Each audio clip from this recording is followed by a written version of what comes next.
Hey everyone, welcome back to Doki Doki Literature Club! Exclamation point. Sayori's really sad and we're gonna talk to Monica about it. Aww, sadness. Anyways, Cyclone-chan, what's up? Hey, this might sound a little strange, but have you noticed anything with Sayori recently? Anything up with her? In what way do you mean?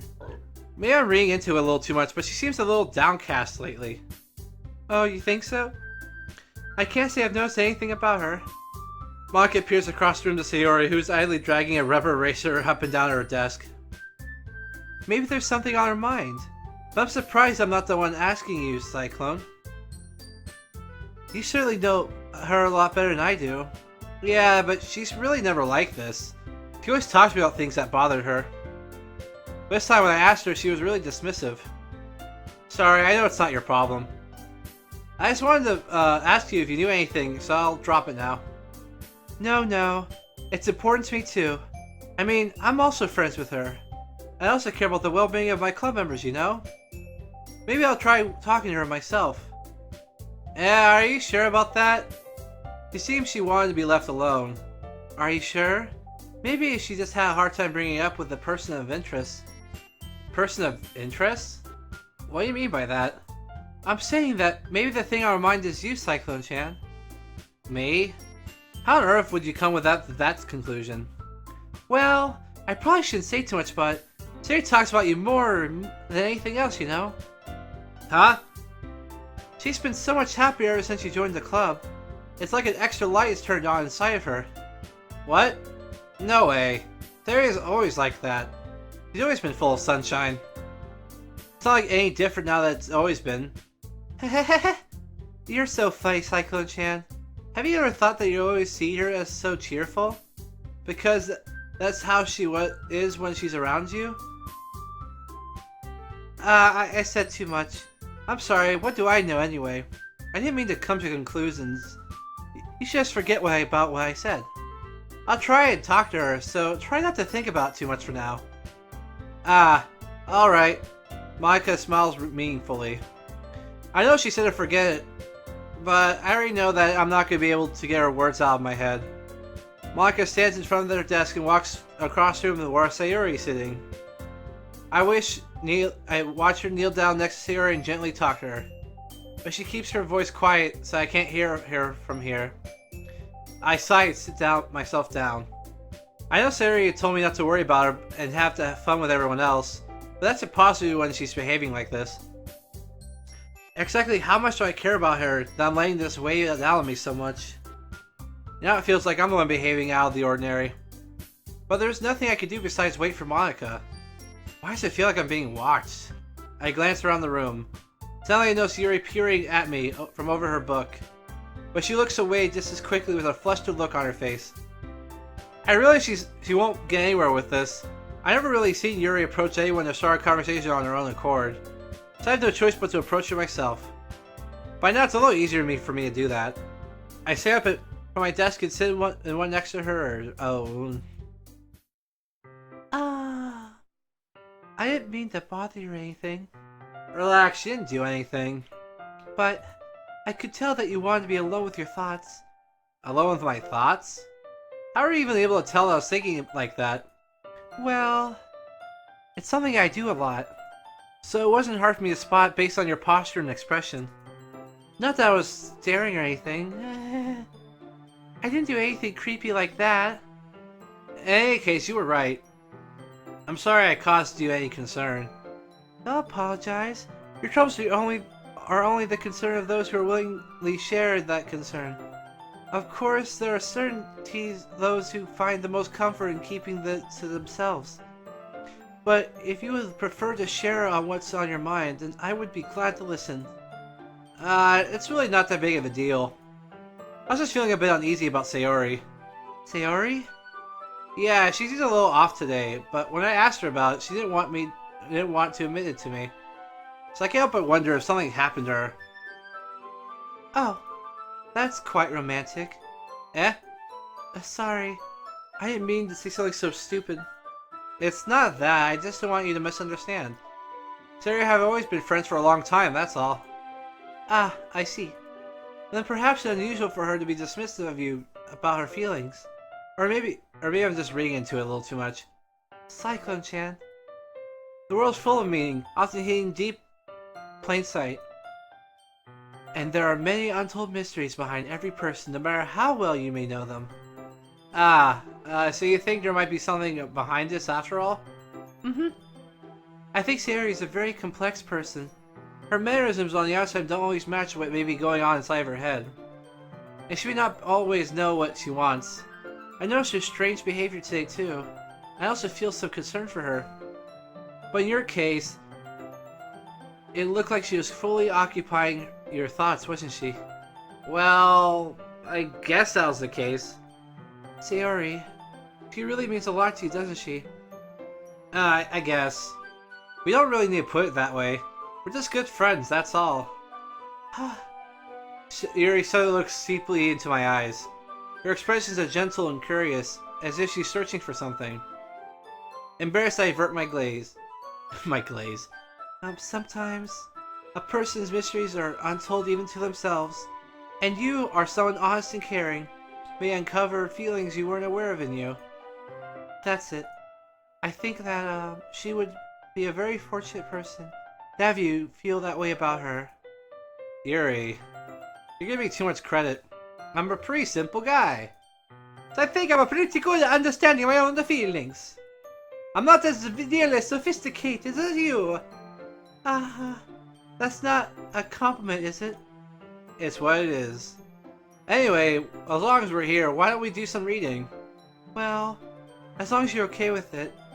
Yeah, I should be taking my mind off the whole thing anyway.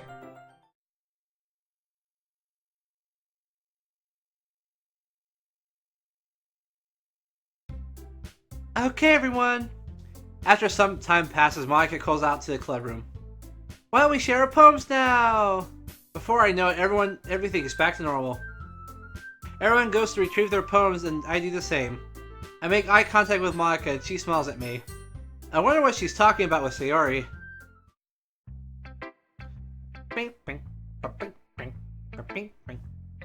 Okay, well, last time I did reverse order, but, given how much time I have, I'm gonna stick with Monica again. Hi, Cyclone-chan. Have you thought about what you want to submit to perform at the festival?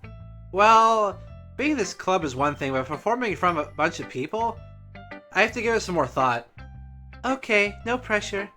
But when we do, I'm sure it'll turn out great. It'll also make me happy to see. Ha ha ha.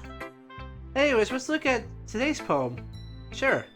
I let Monica take the poem I'm holding in my hand. Your style's gotten so refined, Cyclone-chan. Yuri's been teaching you a lot of things, hasn't she? Well, I guess so. Yeah, I've been noticing how much time you spend with her. I think I've heard her say more words in these past couple days than she's talked to us all year. Not sure how you did it, but that's pretty impressive. Well, she just needs some patience and a way to talk about all the things in her head, I guess. I'm still getting used to the hang of the use of things. You're certainly putting a lot of effort. You must really like her. That's... Ha ha ha! It's always suspicious, you know. Spending time with her in this club room every day, reading that edgy novel with her. Well, I just feel bad that she has a hard time socializing. It makes me want to make sure she doesn't spend all her time alone. But hi, the novel isn't too bad either, you know. Alright, I get you. Just be careful, alright? I know Yuri isn't used to opening herself up, so if something bad happens while she's vulnerable, then it can be really hard for her. Her books aren't a total escape from reality. They're just a bandage. You feel like I'm going to hurt her. Sorry, I didn't really mean that. If anything, she might accidentally hurt herself. Anyway, I'll share my poem for you now, alright? Alright. The Lady Who Knows Everything.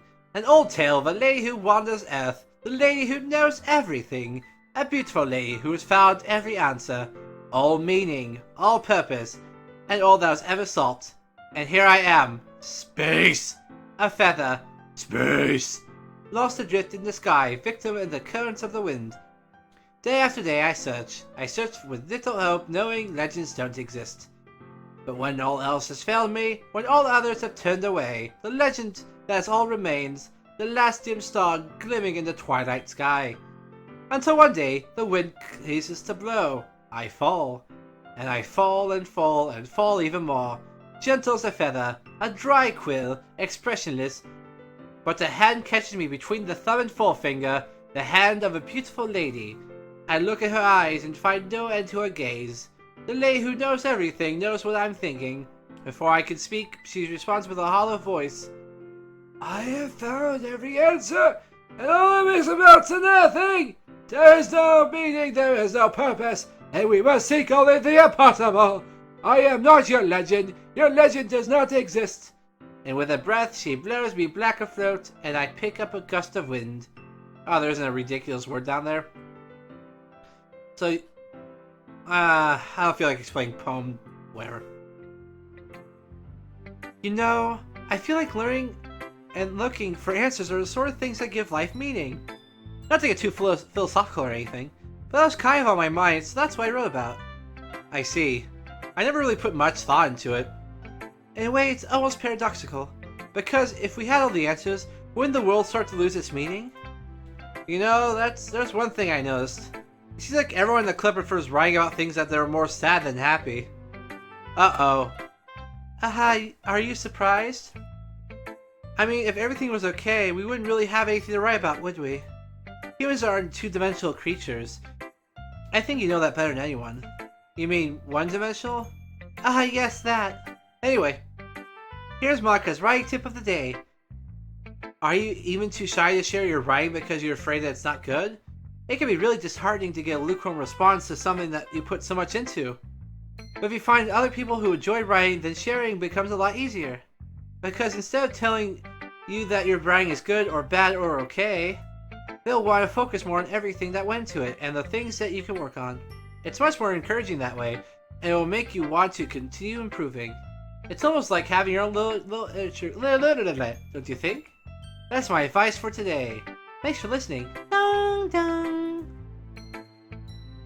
Alright, that was at least advice. That makes me think about like my YouTube stuff.